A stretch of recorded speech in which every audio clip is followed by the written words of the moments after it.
Olá! Hoje a gente vai mergulhar em um dos conceitos mais importantes da biologia evolutiva, o fluxo gênico. Vamos entender como ele funciona, sabe, como uma força fundamental que acaba moldando as espécies. E olha, toda essa análise aqui é baseada no excelente material de aula do professor Dr. Luiz Gustavo Galeu, da UFTM. Para a gente começar, vamos pensar numa pergunta que parece simples, mas não é. O que exatamente impede que populações de uma mesma espécie, que estão espalhadas por aí, fiquem tão diferentes a ponto de virarem, sei lá, espécies novas? O que é que mantém elas coesas? A resposta, em grande parte, está bem aqui nessa imagem. É o fluxo gênico, que a gente também pode chamar de migração. É um movimento de genes entre populações. Imagina só, esse besouro marrom se muda para a população de besouros verdes. Ele não está só trocando de casa, não. Ele está levando os genes dele junto. Basicamente, ele está ajudando a misturar o baralho genético dessas duas populações.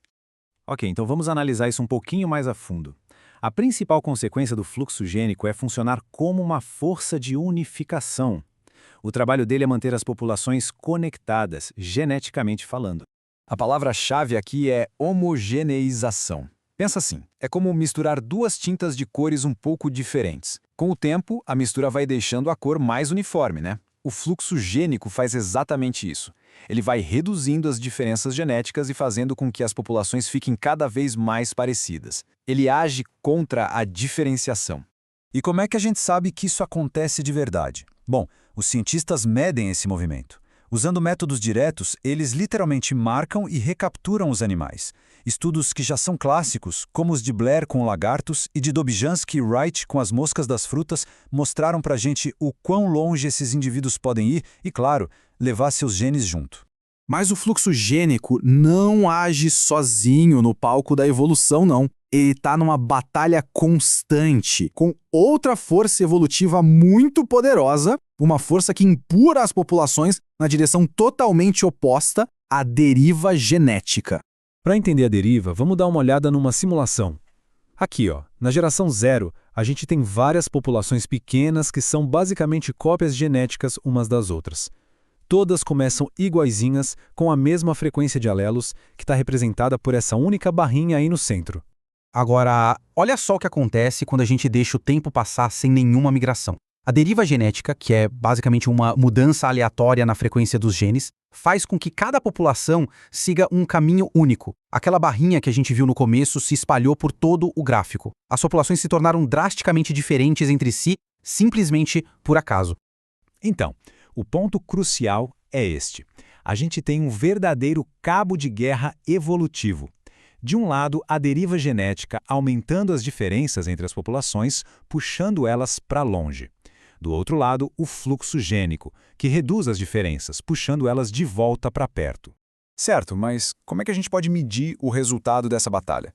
Como os cientistas conseguem colocar em números se é a união ou a separação que está vencendo? Para isso, eles usam uma ferramenta estatística chamada FREST.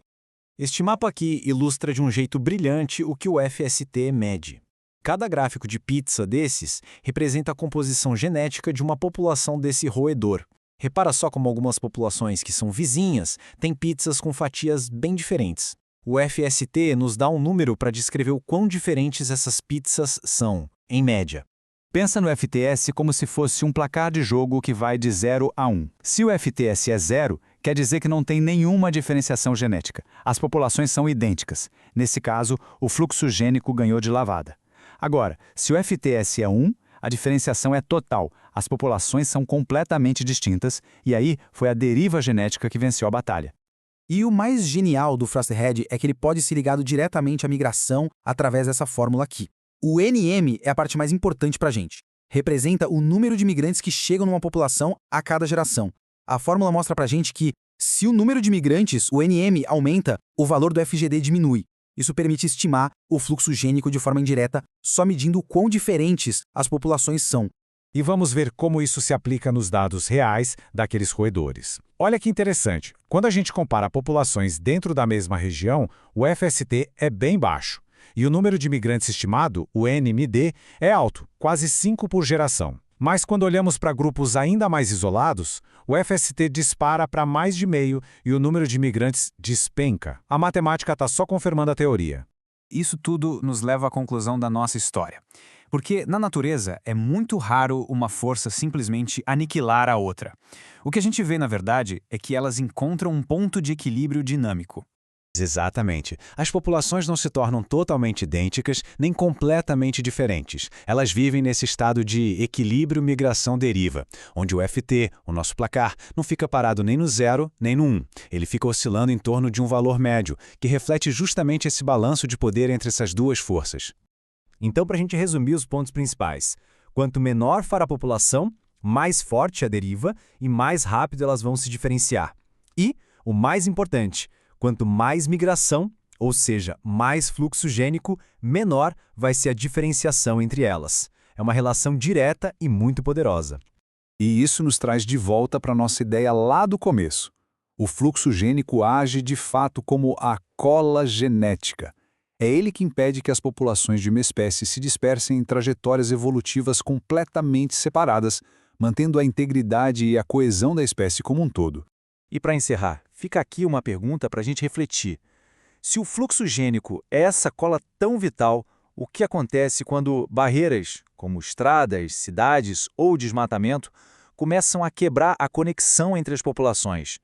O que acontece com a cola quando o habitat se fragmenta? Essa, com certeza, é uma das questões centrais para a biologia da conservação hoje em dia.